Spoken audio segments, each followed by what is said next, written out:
Hello, नमस्कार, good evening.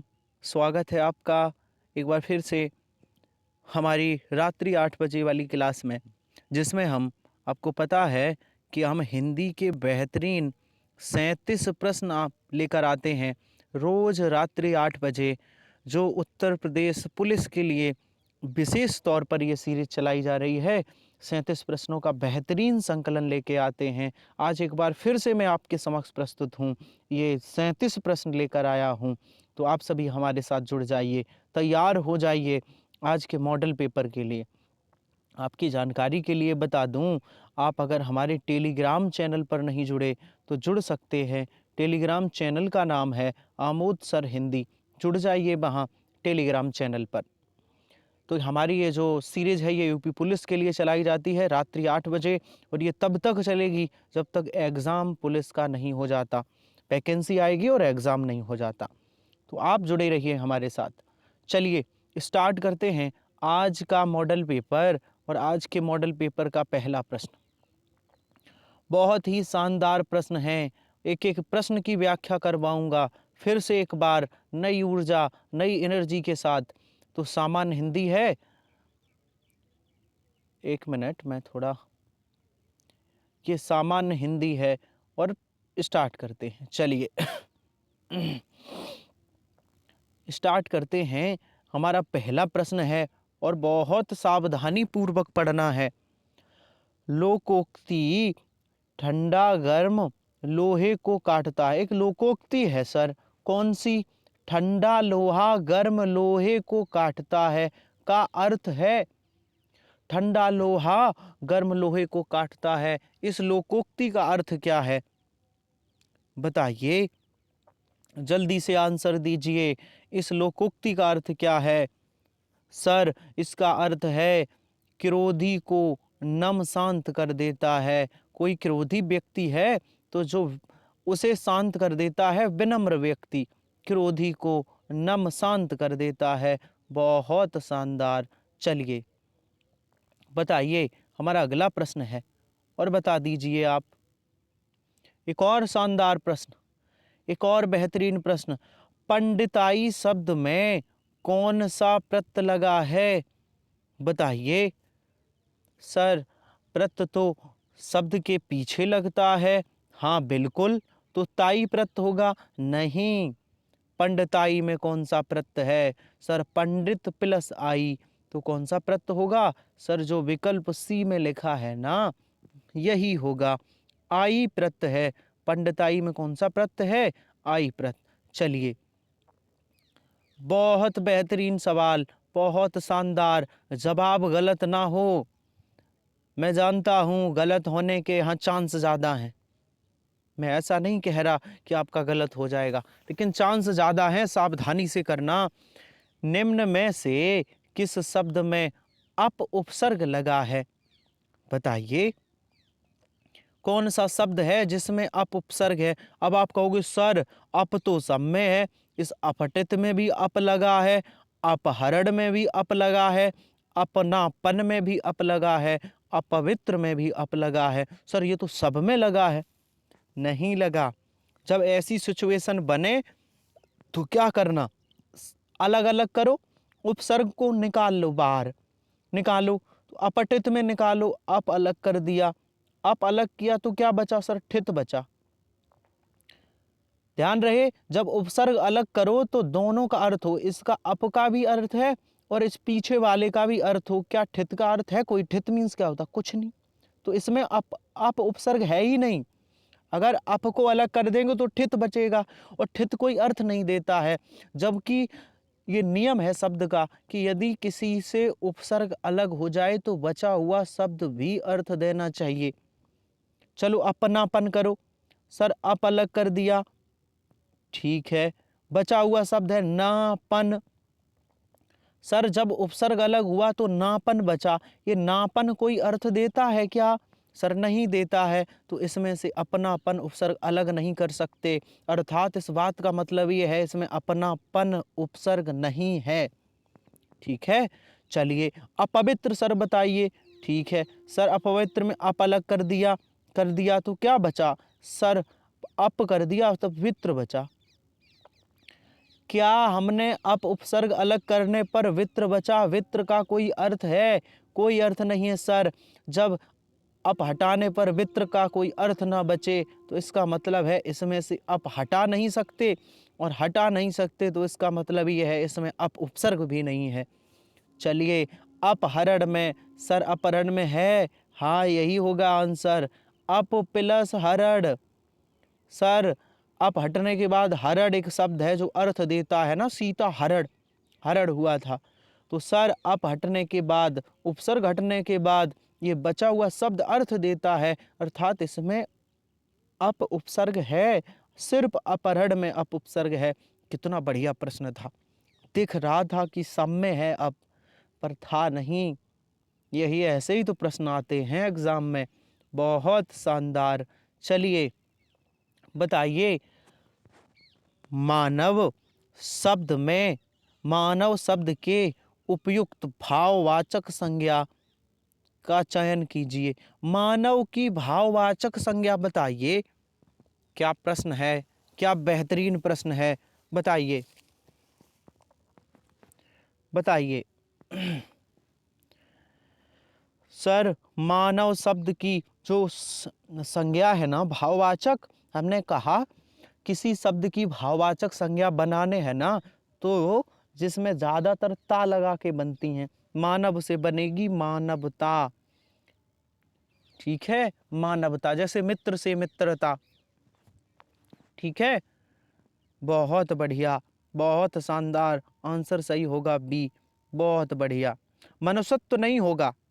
देखो, अब आप कहोगे सर मनुष्यत्व भी हो सकता है मानव का, हो सकता है। वो कह रहा है उपयुक्त सबसे अच्छा विकल्प कौन सा है, तो जब मानवता ना होता तो मनुष्यत्व टिक करते। अब सबसे उपयुक्त मानव की सबसे जो सटीक संज्ञा है भाववाचक, वो मानवता है। क्या मेरी बात समझ आ रही? सर समझ आ रही। तो फिर चलो आगे बढ़ जाइए, आगे देरी नहीं करें। एक और शानदार प्रश्न आपके सामने, बताइए। जितना जूम हो सकता है हमने कर दिया। बताइए, दया शब्द का विशेषण रूप बताओ। ये जो दया लिखा है इसका विशेषण क्या होगा? क्या आपको पता है इसका विशेषण? क्या आप दया का विशेषण जानते हैं? सर, दया का विशेषण पता है। दया का होता है दयालु। दया का विशेषण दयालु है। विशेषण पूछा है, संज्ञा नहीं। दयापन तो दया की भाववाचक संज्ञा होगी, दयापन। और दयाहीन नहीं होगा। दयाहीन विशेषण तो है लेकिन दया का विशेषण नहीं है, ये तो पूरा शब्द ही चेंज है, हीन और एक्स्ट्रा लग गया। तो दया का विशेषण होगा दयालु, और दया की भाववाचक संज्ञा है दयापन या दयालुता। दया की भाववाचक संज्ञा एक और होगी दयालुता, दयालुता। ठीक है, तो ये सबसे अच्छी है दयालुता, ये सबसे सटीक है। चलिए आगे बढ़ते हैं। निम्नलिखित शब्दों में से पुल्लिंग बताओ भैया, बताओ पुल्लिंग कौन सा है। और पुल्लिंग की अब गलत नहीं होगा सर, मेरा मेरी हम लगा के पहचान लेंगे। यदि मेरा किसी शब्द के साथ फिट बैठ जाए तो पुल्लिंग है, और मेरी बैठ जाए तो स्त्रीलिंग है। तो पुल्लिंग बताना है। मेरी जड़ता की मेरा जड़ता, सर ये तो मेरी जड़ता है। काटो, ये तो स्त्रीलिंग है।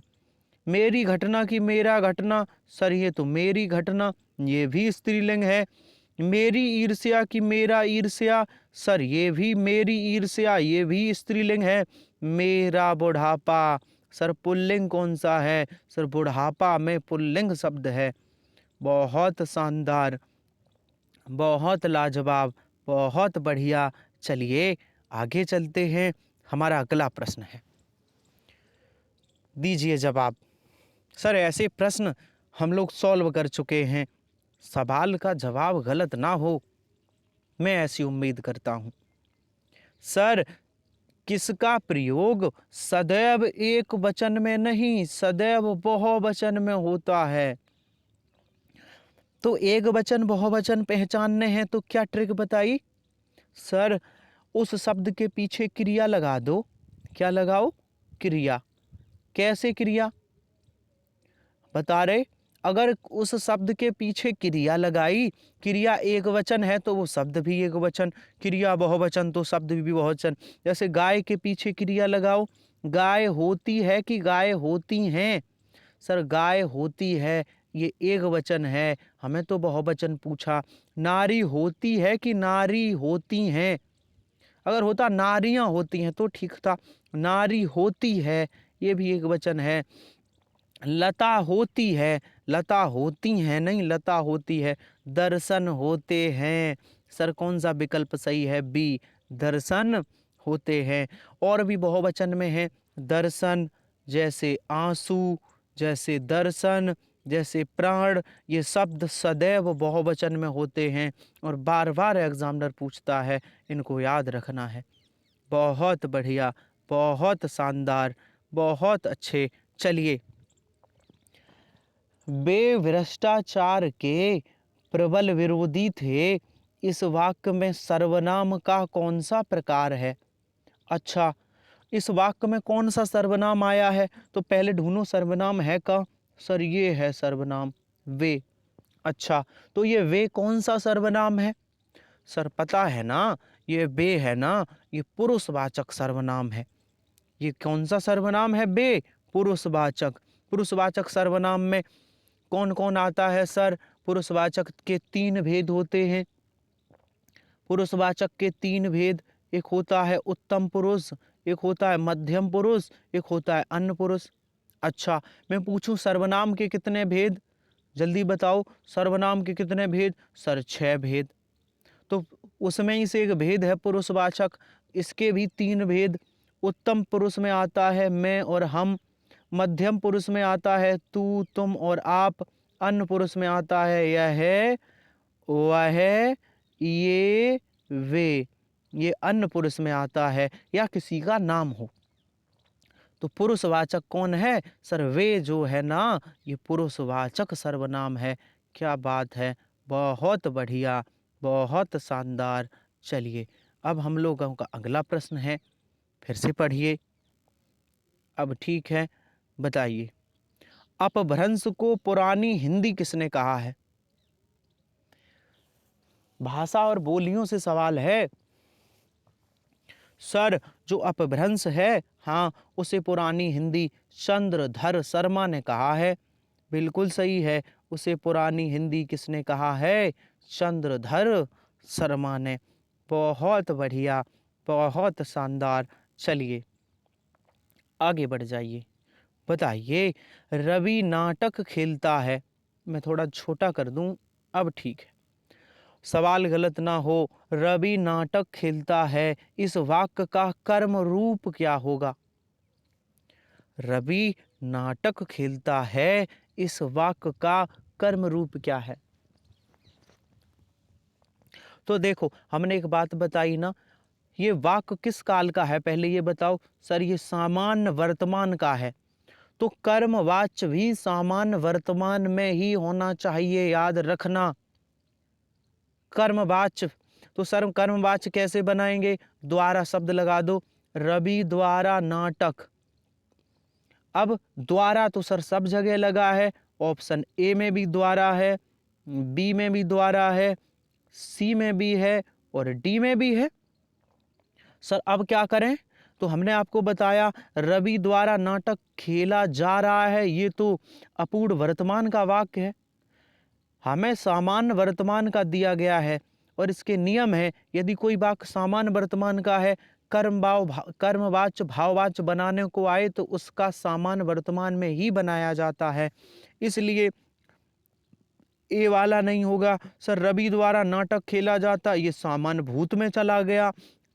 रवि द्वारा नाटक खेला जाएगा, ये भविष्य में चला गया, है ना, ये भी भूत में चला गया, भूत का है, ये भी खेला जाएगा। बताएंगे कैसे है? रवि द्वारा नाटक खेला जाता है, आंसर डी सही होगा। वर्तमान का वाक्य है और वर्तमान में ही बनाया जाता है वाच्य। ठीक है, समझ आ रही? अगर भूतकाल का वाक्य हो, कोई वाच्य पूछे तो उसी भूतकाल के में, चाहे सामान्य भूत हो, चाहे अपूर्ण हो, चाहे पूर्ण हो। ठीक है, जिस काल का वाक्य है उसी काल में ही कर्मवाच्य बनाया जाता है, याद रखना। चलिए, दिए गए वाक्य में कौन सा विराम का उपयोग होगा, कौन सा विराम चिन्ह लगेगा। अरे मनु ने झूठ बोला, बताओ अरे के बाद क्या आएगा सर, ऐसा चिन्ह आएगा, ऐसा वाला आएगा। तो ये क्या है ऐसा वाला सर, यहाँ विस्मयादि बोधक आएगा। कौन सा आएगा, विस्मयादि बोधक। बहुत बढ़िया सर, विस्मयादि बोधक आएगा। यहाँ तो दो चिन्ह हैं, तो यहाँ पर आएगा विस्मयादि बोधक, देखो यहाँ पर, हाँ। और ये जो पूर्ण विराम वाला है ये आएगा यहाँ, इसलिए दो चिन्ह दिए गए। ठीक है, बात समझ आ रही, बहुत बढ़िया। चलिए आगे बढ़िए, एक और हमारा बेहतरीन सवाल है, बताइए। राम की गाय चरती है वाक्य में कौन सा कारक है, बताओ। राम की गाय, किसकी गाय, राम की गाय। तो सर ये तो काकी के नानी ने, किसकी विभक्तियां हैं सर, ये संबंध कारक की विभक्तियां हैं, इसलिए इसमें का जवाब होगा आंसर सी, संबंध कारक। बहुत बढ़िया, बहुत शानदार। चलिए आगे बताइए, अगले प्रश्न का जवाब दीजिए। टा वर्ग उच्चारण की दृष्टि से किस प्रकार की ध्वनि है। जो टा वर्ग है ना, वो किस प्रकार की ध्वनि है। तो सर टा वर्ग, हिंदी में वर्ग कितने होते, 5। का वर्ग, चा वर्ग, टा वर्ग, ता वर्ग और पा वर्ग। इन्हें वर्ग क्यों कहा जाता, क्योंकि प्रत्येक वर्ग में 5-5 अक्षर होते हैं। कितने होते हैं, 5-5। इसलिए का वर्ग में का खा गा घा या, चा वर्ग में चा छा जा झा या, टा में टा ठा डा ढा या, और ता में ता था दा धा ना, और पा में पा फा भा भा मा। ये का से माँ तक जितने भी लेटर हैं इनको स्पर्श व्यंजन भी कहते हैं।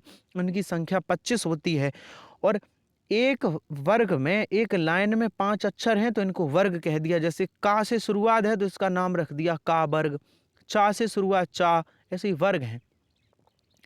तो ये किससे बोले जाता है, जो टा वर्ग है उसका उच्चारण स्थान क्या है सर, उसका उच्चारण स्थान होगा मूर्धन, मूर्धा से बोला जाता है। कहाँ से बोला जाता है, मूर्धा से। बहुत बढ़िया, बहुत शानदार। चलिए आगे चलते हैं, चलिए आगे चलें। मैं थोड़ा जूम कर दूं, अब ठीक है। बताइए, निम्न में दीर्घ स्वर है। अच्छा यहाँ फिर से गलत लिखा है, फिर से सुनिए। यहाँ लिखा होना चाहिए दीर्घ स्वर नहीं है। क्या लिखा होना चाहिए, दीर्घ स्वर नहीं है, दीर्घ स्वर नहीं है। तो इसका आंसर क्या होगा, इसका आंसर होगा सर ये ई है ना, ये दीर्घ स्वर नहीं है। कौन सी नहीं है, जो विकल्प ई में लिखा है, विकल्प वी में जो लिखा है ये दीर्घ स्वर नहीं है। आइए इस क्वेश्चन को मैं समझा दूं, थोड़ा इस क्वेश्चन की डिटेल कर दूं मैं। अब ठीक है, अब सुनिए, समझा भी नहीं पाएंगे, समझा रहे, ये ठीक है, अब ठीक है, ये थोड़ा पतला पेन है। अब सुनिए, स्वर की बात आई तो अब स्वर पे पर चर्चा कर लेते हैं। करिए सर, स्वर पे, स्वर के कितने भेद हैं, स्वर के सर कितने भेद सर, स्वर के मुख्य 3 कुल 4। कौन कौन से सर, एक स्वर होता है हर्ष स्वर, अच्छा, एक स्वर होता है दीर्घ स्वर, ठीक है, एक स्वर होता है सर संयुक्त स्वर, ठीक है, एक होता है प्लुत स्वर। अच्छा, हर्ष स्वर का सर एक और नाम है, कौन सा, मूल स्वर भी कहते हैं। अच्छा, हर्ष स्वर हिंदी में होते कितने सर, 4 होते हैं। कौन कौन सा, छोटा आ, छोटी ई, छोटा ऊ और री। हर्ष स्वर 4। अच्छा, दीर्घ कितने होते, दीर्घ 7 होते हैं। कौन कौन सा, बड़ा आ, बड़ी ई, बड़ा ऊ, फिर ए, आई, ओ और औ। अच्छा, ये 7 होते हैं, बड़ा आ, बड़ा ऊ, बड़ी ई, बड़ा ऊ, ए, आई, ओ, औ। अच्छा, संयुक्त कौन से होते हैं, जो पीछे के 4 दीर्घ हैं इनको संयुक्त भी कहा जाता है। कौन कौन से? ए ऐ ओ औ। अच्छा सर, तो पिलुत स्वर कौन सा है? जो ओम होता है ना, ये पिलुत स्वर है। ठीक है, तो बात समझ आई, बात समझ आई। अब पूछा क्या गया वहां चलते हैं, पूछा क्या गया वहां चलते हैं फिर से। तो क्वेश्चन में हाँ मिस्टेक थी, नहीं नहीं लगा था, नहीं होना चाहिए था, है ना। आप खुद समझदार हो। देखो दीर्घ स्वर है तो ये नहीं पूछना चाहिए, दीर्घ स्वर तो ये भी है, ये भी है, ये भी है, तो क्या है क्वेश्चन होना चाहिए? दीर्घ स्वर नहीं है और ई नहीं है, तो ई फिर क्या है? सर ये ह्रस्व स्वर है, ये मूल स्वर है। बहुत शानदार, बहुत बढ़िया। चलिए बताइए, एक और शानदार प्रश्न है, बताइए निम्नलिखित में से कौन सा शब्द तद्भव है? सर तद्भव शब्द कौन है? देखो सर तद्भव शब्द इसमें है 14, 14 तद्भव है। अच्छा हाँ, 14 तद्भव है। अच्छा सर, तो 14 तद्भव है तो इसका तत्सम भी होगा ना? बिल्कुल है, 14 का तत्सम होता है चतुर्दश। क्या होता है? चतुर्दश। 14 का तत्सम होता है चतुर्दश। अच्छा सर, 14 का तत्सम चतुर्दश है। हाँ, तो बाकी ये शब्द तत्सम है, बिल्कुल है। तो चूड़ एक तत्सम है, तो तद्भव क्या होगा सर? चूरन। चूड़ का तद्भव चूरन। चतुर्थ का तद्भव चौथा या चार। चतुर्थ का क्या होगा तद्भव? चार। ठीक है, और चैत्र का होगा चैत। चैत्र का चैत होता है तद्भव। क्या होता है? चैत। बहुत शानदार, तो इसका सही जवाब क्या था? ए। 14 एक तद्भव शब्द है। बहुत बढ़िया, देखते हैं कितने लोगों का जवाब आता है। बताइए, राम सो रहा है, इस वाक्य में कौन सी क्रिया है? बताओ सर, राम सो रहा है, क्या राम सो रहा है तो राम कोई काम कर रहा है? सोना कोई काम नहीं है। जब कोई काम हो तो सकर्मक क्रिया, जहां कोई काम ना हो तो अकर्मक। तो सोना कोई काम नहीं है, ये क्या है सर? राम सो रहा है, इसमें अकर्मक क्रिया है। देखिए, कर्म के आधार पर क्रियाएं दो प्रकार की होती हैं, एक सकर्मक क्रिया, दूसरी अकर्मक क्रिया। अच्छा सर, तो सकर्मक कौन सी क्रिया है? जहां पर वाक्य में कर्म हो वहां सकर्मक क्रिया, जहां पर वाक्य में कर्म ना हो वहां अकर्मक। अच्छा सर, कैसे पहचानेंगे? अकर्मक क्रियाएं हैं जैसे सोना, ये जो सोना है ना, सोने वाले सोते हैं, सोना, उड़ना, जागना, चलना, ये सब अकर्मक क्रियाएं हैं। कैसे पता करें? राम सो रहा है तो राम क्या कर रहा है? राम क्या सो रहा है? राम कोई सोना कोई काम नहीं है, वर्क नहीं है। और जब सोना कोई काम नहीं है तो ये अकर्मक होगी, सकर्मक नहीं हो सकती, क्योंकि सकर्मक में तो काम चाहिए, कर्म चाहिए। तो इस प्रश्न का सही जवाब होगा, इसमें अकर्मक क्रिया है। बहुत शानदार, बता दीजिए फिर, अगर आता है तो बताइए। राम चिट्ठी लिखता है, यह वाक्य भूतकाल में है। बहुत सावधानी पूर्वक करिएगा, हमसे अगर पढ़ा है जिसने ऑफलाइन में, बताइए। राम चिट्ठी लिखता है, भूतकाल में क्या होगा? राम चिट्ठी लिखता होगा, क्या ये भूतकाल है? नहीं सर, ये संदिग्ध वर्तमान है, ये तो संदिग्ध वर्तमान है। अच्छा, तो इसका भूतकाल क्या होगा? और 3 विकल्प के पास ले चलते हैं आपको। बताओ भैया, बताओ, मैं 3 विकल्प पर ले चलता हूं, बताना। चलिए, तो राम चिट्ठी लिखता है तो भूतकाल में क्या ये होगा? राज चिट्ठी लिखेगा। सर ये भी नहीं होगा, ये भविष्य का हो गया। सर तो राम चिट्ठी लिख चुका है, क्या ये होगा? हाँ, ये भूतकाल का वाक्य है। आंसर सही होगा सी। अब आप कहोगे सर गलत तो नहीं बता रहे? गलत नहीं है, ये दो वाक्य एक जैसे होते हैं, दो काल। कौन कौन से? एक पूर्ण वर्तमान, ये सर इसे पूर्ण वर्तमान भी कहेंगे और इसे आसन्न भूतकाल भी कहेंगे। ये दो वाक्यों में दो कालों का वाक्य है, ये पूर्ण वर्तमान का भी है, आसन्न भूत का भी है। तो यही है फिर भूतकाल का कौन? राम चिट्ठी लिख चुका है, क्योंकि राम चिट्ठी लिख रहा है, ये तो अपूर्ण वर्तमान है। तो सी विकल्प सही है, यही है भूतकाल का। और कौन सा भूतकाल? आसन्न भूतकाल। ध्यान रखना, आसन्न अगर पूछा जाता कौन सा पूर्ण वर्तमान का है, तब भी यही टिक करते, राम चिट्ठी लिख चुका है। सर ये कौन सा है पूर्ण वर्तमान? बहुत बढ़िया, बहुत शानदार। चलिए, अनिश्चयवाचक सर्वनाम का अपादान कारक में बहुवचन बताना है। तो अनिश्चयवाचक कौन है सर? कोई होता है अनिश्चयवाचक, कोई या किसी। ठीक है, कोई या किसी। तो अपादान कारक में क्या होगा? किसी से। क्या होगा? किसी से।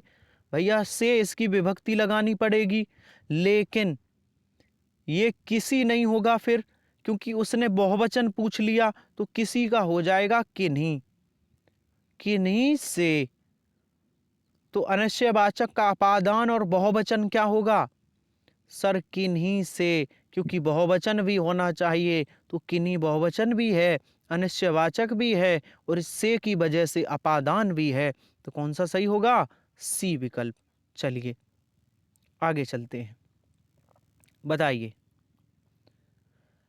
बताइए एक और बेहतरीन प्रश्न।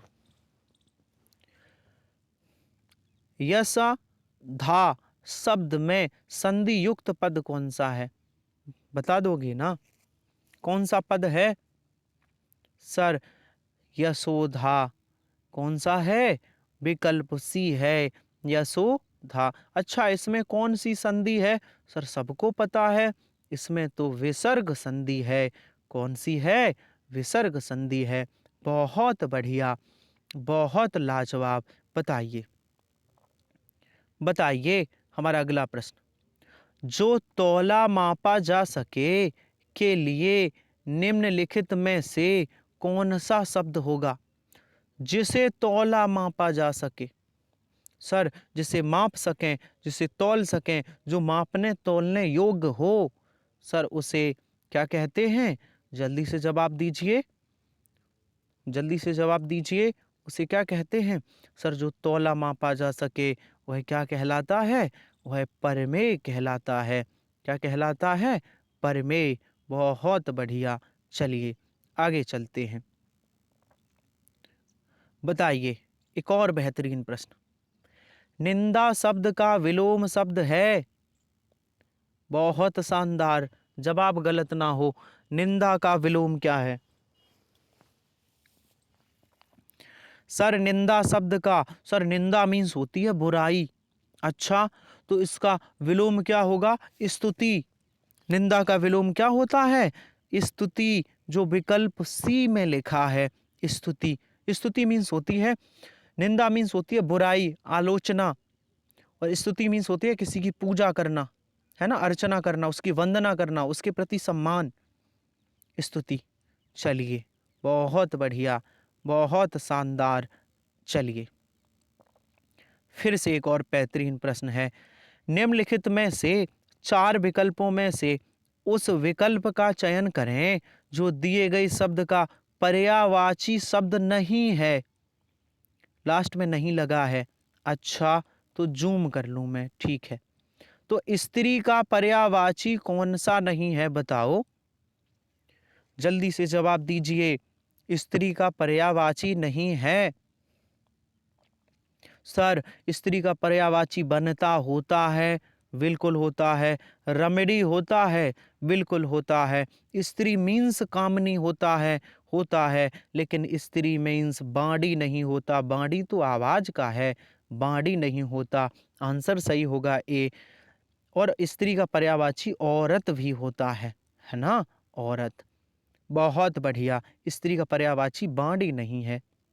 चलिए मुहावरे का अर्थ बताना है भैया, बताओ। अभी नहीं, अब बताओ, मैंने लगा दी पीडीएफ। अंदर अंदर कहाड़ी में गुड़ पगना का अर्थ है, अंदर ही अंदर कहाड़ी में गुड़, कहाड़ी मीन्स कढ़ाई जिसे कहते हैं ना, अंदर अंदर कढ़ाई में गुड़ पगना का अर्थ क्या है? अंदर ही अंदर गुड़ पका रहे, पता भी ना चल रही, तो क्या है इसका अर्थ?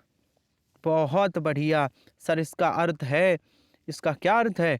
गुप्त मंत्रणा होना। अंदर अंदर कढ़ाई में गुड़ पगना मतलब गुप्त मंत्रणा होना, चुप्पा चुप्पा से बात होना, सीक्रेट बातें कर लेना, किसी को पता भी ना चले। बहुत बढ़िया। चलिए अगला बताइए। ले चला साथ में तुझे कनक ज्यों भिक्षुक लेकर स्वर्ण झनक में अलंकार कौन है? तो देखो एक ट्रिक बताई थी ना कि जहां पर अलंकार में मानो मनहूं, रट लो, मानो मनहूं, जानो जनहूं, ज्यों त्यों ये शब्द आ जाएं, मानो मनहूं, जानो जनहूं, ज्यों त्यों ये शब्द दिख जाए तो आंख बंद करके लगा देना, उसमें कौन सा अलंकार होता है? उसमें उत्प्रेक्षा अलंकार है। कौन सा अलंकार है? उत्प्रेक्षा। चलिए बताइए। कौशिक का अनेकार्थी शब्द नहीं है। कौशिक का, सर कौशिक मीन्स सफेरा होता है, हाँ बिल्कुल होता है। कौशिक मीन्स नेबला होता है, बिल्कुल होता है। विश्वामित्र भी होता है। कौशिक मीन्स शिव नहीं होता। आंसर होगा ए सी सही, शिव। ये तो भगवान शंकर का पर्यायवाची है, ये कौशिक का अर्थ नहीं होता। बहुत बढ़िया। बताइए बताइए अगला प्रश्न। सकल और सकल का अर्थ क्या होता है? बताओ। सकल और सकल का अर्थ क्या है? सर जो पहले सकल लिखा है ना ये वाला, हाँ इस सकल मीन्स होता है संपूर्ण। अच्छा, और ये जो पीछे सकल लिखा है इस सकल मीन्स होता है अंश। जो सकल आपकी दिखती है वो वाली सकल, अंश। ठीक है, तो संपूर्ण और अंश, संपूर्ण और अंश। बहुत बढ़िया, बहुत शानदार। चलिए आगे बढ़ते हैं। बताइए। जिस समास का कोई पद प्रदान नहीं होता उसे क्या कहते हैं? बताओ। जिसका कोई पद प्रदान ना हो। सर जिस समास का कोई पद प्रदान ना हो उसे क्या कहेंगे? सर उसे तो हम कहेंगे बहुब्रीहि समास। Option D. क्या कहेंगे? बहुब्रीहि समास। अच्छा, जिसके दोनों पद प्रदान हो उसे क्या कहेंगे? सर उसे द्वंद्व समास कहेंगे। जिसका एक पद संख्यावाची विशेषण हो वह द्विगु समास कहलाता है। जिसका एक पद विशेषण और एक विशेष हो वह कर्मधार समास कहलाता है। बहुत बढ़िया। प्रधानाध्यापक में कौन सा समास है? कर्मधार समास। प्रधान है जो अध्यापक, कर्मधार समास। चलिए गद्यांश है क्या? 41 से 45, 40 तक हुए, 41 से 45 हमारा गद्यांश है। चलिए चलते हैं। बहुत प्यार से आप सुनेंगे और मैं बहुत आराम से पढ़ूंगा। बहुत ध्यानपूर्वक सुनना है, ठीक है? और सभी प्रश्नों के इससे संबंधित जो 5 प्रश्न हैं जवाब देना। संत साहित्य का प्रसार भारतीय संस्कृति के इतिहास में एक अनूठी घटना थी। उस बात से इनकार नहीं किया जा सकता। अचानक संस्कृति प्रभुत्व जो सैकड़ों साल से चला आ रहा था खत्म होता दिखाई दिया। जनता की संस्कृति जिसे पुरोहितों ने अब तक दबाया था पुष्पित और पल्लवित होने लगी थी। जो लोग खुलकर पुरोहित के खिलाफ एक शब्द ना कह सकते थे अब खुलेआम उन्हें चुनौती देने लगे। इस कारण क्या था? क्या सामंती व्यवस्था के कमजोर हुए बिना यह संभव था? 16वीं शताब्दी के लगभग शेरशाह और अकबर के शासनकाल में उत्तर भारत में सामंती व्यवस्था काफी कमजोर हुई। अच्छा, फिर आगे देखो। नहरें खुदने और सड़कें बनने से यातायात में उन्नति हुई। एक तरह की मुद्रा के चलन से व्यापार में सुविधा हुई। बारूद के इस्तेमाल से केंद्रीय राज सत्ता जागीरदारों की स्वच्छंदता से जागीरदारों की स्वच्छंदता कम करके उन्हें अपने मातहत कर सकी। यूरोप में भारत का व्यापार बहुत बड़े पैमाने पर आगे बढ़ा। उत्तर भारत में शहरों की संख्या ही नहीं, उनकी बड़ी उनकी जनसंख्या और उनका व्यावसायिक महत्व भी बढ़ा। जगह जगह अपने अधिकारों के लिए जनता ने संघर्ष किए और इसी तरह भी उसकी एकता बढ़ी। चलिए आगे देखते हैं। इन परिस्थितियों में सामंती ढांचा जर्जर हुआ। उस ढांचे के भी व्यापारी द्वारा पैदा किए पूंजीवादी संबंध जन्म लेने लगे। पुराने जनपदों का अलगाव काफी दूर हुआ और वे मिलकर एक जाति के नेशन में संगठित होने लगे। भक्ति आंदोलन इस जातीय आंदोलन का सांस्कृतिक प्रतिबिंब था। अच्छा ठीक है, तो बताइए गद्यांश था। मैं प्रश्न थोड़ा छोटा कर दूं, मैं प्रश्न दिखा दूं फिर विकल्प दिखाऊंगा। लेखक के अनुसार संत साहित्य का प्रसार किस अर्थ में अनूठा था? लेखक के अनुसार संत साहित्य का प्रसार किस अर्थ में अनूठा था? बताओ भैया, बताओ क्या होगा सही जवाब, बताइए बताइए। सर इसका सही जवाब क्या होगा? सर इसका सही जवाब मैं बता देता हूँ कि लेखक के अर्थ में संत साहित्य प्रसार का किस अर्थ में प्रयोग हुआ, तो इसका हुआ है, क्या होगा जल्दी बताओ। ठीक है ठीक है, एक क्या होगा, संतों ने जनता की संस्कृति को फैलाने में मदद की। बहुत बढ़िया, संतों ने जनता की संस्कृति को फैलाने में मदद की। चलिए बताइए। जाति नेशन के संगठन में बाधक तत्व कौन सा था? सर बाधक तत्व कौन सा था? नेशन के संगठन में बाधक तत्व कौन सा था? आराम से बताइए। सर बाधक तत्व था केंद्रीय राज्य सत्ता द्वारा जागीरदारों की स्वच्छंदता को प्रश्रय देना, ये बाधक तत्व था। आंसर सही होगा डी। बहुत बढ़िया। कहाँ पहुँचे हम लोग, कहाँ पहुँचे? आगे चलते हैं, आगे चलिए बताइए। मैं थोड़ा बताइए, मैं जूम कर लूँ। अब बताइए, भक्ति आंदोलन जातीय आंदोलन का सांस्कृतिक प्रतिबिंब था से लेखक का आश्रय क्या है? लेखक का आशय इससे क्या है कि भक्ति आंदोलन जातीय आंदोलन का सांस्कृतिक प्रतिबिंब था। तो लेखक कहना चाहता है कि भक्ति आंदोलन ने सामंती व्यवस्था को तोड़ने का काम किया था।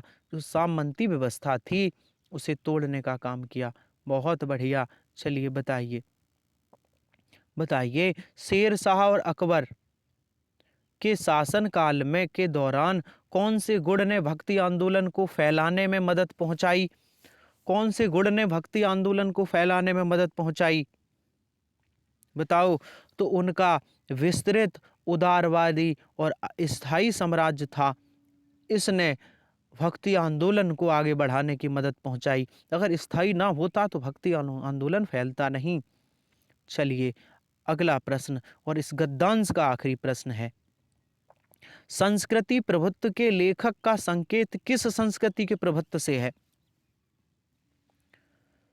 संस्कृति प्रभुत्व के लेखक का संकेत किस संस्कृति के प्रभुत्व से है? सर ये पुरोहितों की संस्कृति का प्रभुत्व है। किसकी है? पुरोहितों की संस्कृति का। 5 प्रश्न और बचे हैं। ये गद्यांश से संबंधित प्रश्न तो समाप्त हो गए, 5 और अलग से व्याकरण से हैं, इनको देखो। बताइए, विस्मय विस्मय का स्थायी भाव किस रस में होता है? विस्मय स्थायी भाव किस रस में होता है? ये स्थायी भाव है, ये किसका है? विस्मय। सर विस्मय स्थायी भाव किसका है? ये अद्भुत रस का है। किसका है? ये अद्भुत रस का है। अद्भुत अच्छा, बी रस का स्थाई बताओ। इसका उत्साह होता है। हास्य रस का स्थाई भाव क्या है? हास्य है। शांत रस का स्थाई भाव क्या है? सर शांत का क्या होगा? निर्वेद। शांत का स्थाई भाव होता है निर्वेद।